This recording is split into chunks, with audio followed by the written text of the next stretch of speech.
He was a clever criminal and he had many different names. The person who stole from the bank in Detroit and shot the bank manager was called Captain Matherine. The person who committed fraud in Melbourne went by the name Rosita.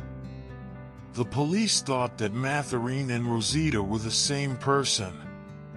The police couldn't catch Matherine because he was very cautious about keeping his true identity hidden.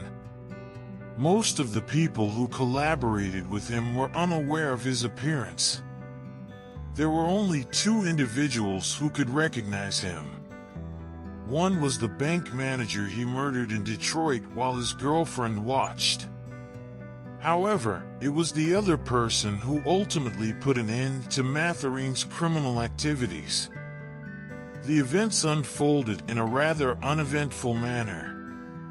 If you examine the story from one perspective, it appears one way, but if you consider another viewpoint, the narrative takes on a different meaning.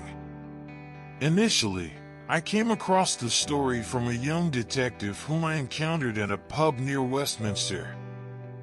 Later, a young woman named Miss Van Snoop provided me with additional details. According to her account, a young lady was traveling along Regent Street in a horse-drawn carriage one day. It was around 1:30 in the afternoon, and the weather was warm and sunny. The horse-drawn carriage was moving slowly because the young lady inside expressed fear of horses. Regent Street was bustling with women engaged in shopping and men conversing. The young lady observed the street with curiosity. As her carriage approached the Café Royal, there was a slight commotion. Another carriage had stopped in front of the restaurant, with two more carriages behind it.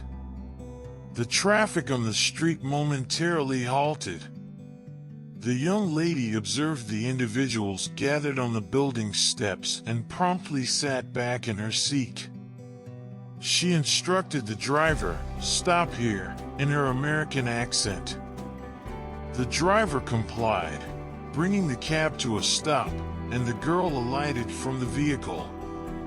She handed the driver a coin, which caught his attention, and he examined it with curiosity. The driver smiled, thinking to himself, "Americans are very generous." Meanwhile, the girl proceeded towards the Café Royal, casting glances at the men gathered on the steps. Many of the men showed curiosity as they observed a woman alone. She entered the restaurant and made her way into the dining room. One of the men remarked, "Definitely an American. You can be sure of that. Americans go wherever they please and fear nothing, it seems."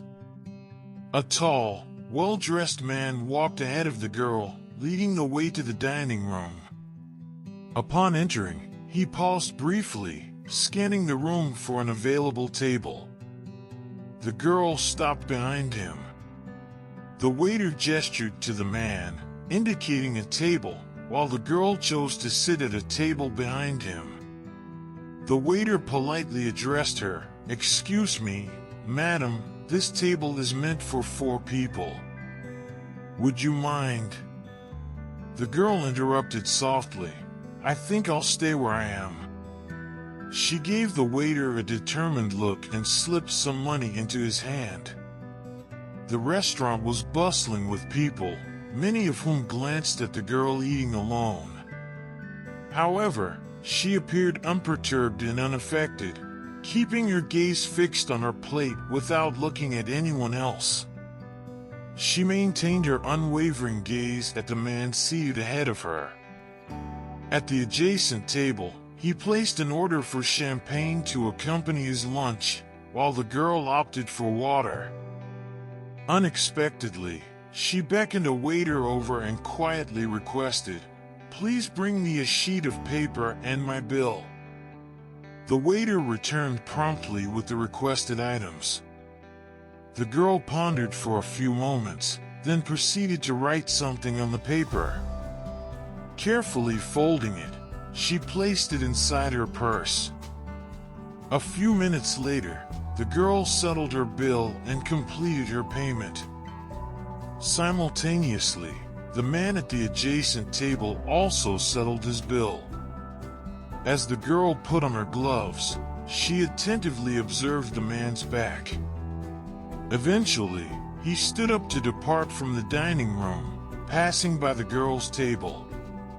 She averted her gaze and shifted her attention towards a mirror hanging on the wall. Subsequently, the girl rose from her seat and trailed behind the man, exiting the dining room. Outside, the man paused on the steps momentarily.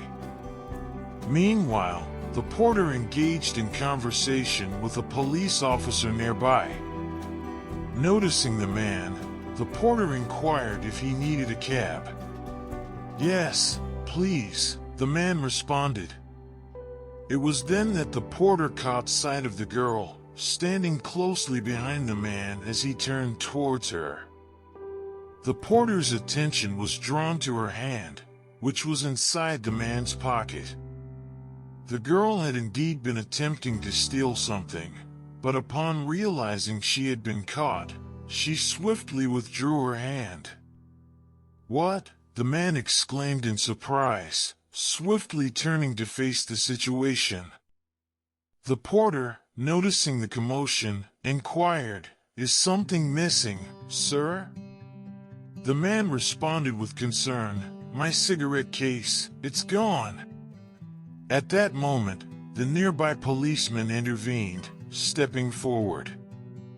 The porter pointed towards the girl, stating, "That woman has stolen it."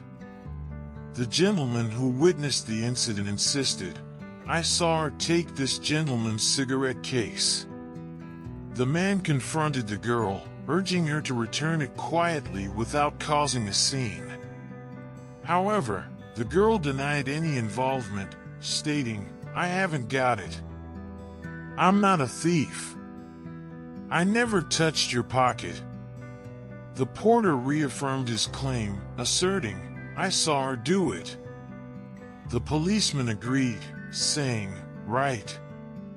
Both of you will have to come with me, young lady." He included the well-dressed man in his statement. They hailed a cab and headed towards the police station. Throughout the journey, the girl remained composed, reiterating her innocence, while the policeman kept a close watch on her. The policeman was cautious and didn't want the girl to dispose of any potential evidence out of the cab window. Inside the cab, the well-dressed man remained silent, gazing outside. Upon reaching the police station, the girl continued to deny her involvement in the crime. However, the inspector deemed it necessary to conduct a search. Consequently, she was escorted to a separate room for an interview with a female searcher. Once inside the room with the female searcher, the girl wasted no time. As soon as the door closed, she reached into her pocket, retrieved the cigarette case, and placed it on the table. "There you are," the girl stated. She then continued, "Now, I want you to search this pocket.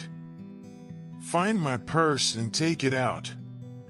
The woman complied, retrieving the girl's purse and opening it as instructed. Inside, the girl informed her, "There's a note inside. Please read it." The woman carefully extracted the note the girl had written at the restaurant. It read as follows: "I am going to steal something from this man. It is the only way to get him into a police station without violence. He is Colonel Matherine, also known as Rossiter and Connell. The police in Detroit, New York, Melbourne, Colombo, and London are after him. He is an extremely dangerous individual. I am Nora Van Snoop, a detective from New York. Take this note to your boss," Miss Van Snoop instructed the woman. Do it now. The woman exited the room and conversed with someone in the corridor. A few minutes later, the inspector entered the room. Don't worry, Miss Van Snoop reassured him. I have my identification documents here with me. I can prove who I am. Are you certain that this is the man who shot the bank manager in Detroit? The inspector questioned Miss Van Snoop. Heavens, exclaimed Miss Van Snoop. Didn't I witness him shooting Will Stevens with my own eyes? Didn't I join the police force to find him? The inspector exited the room briefly, while Miss Van Snoop attentively listened. Soon, she heard a shout emanating from the adjacent room. The inspector returned and informed her, I think you're right. It is Matherin. Why didn't you seek assistance from the police? The inspector inquired. I wanted to apprehend him myself, Miss Van Snoop explained. And now I have, she said quietly. Oh well, Miss Van Snoop sighed, sat down, and began to cry, mixed with laughter. 30 minutes later, she departed from the police station and headed to a post office. There, she sent a telegram resigning from the New York police force, intending to work abroad.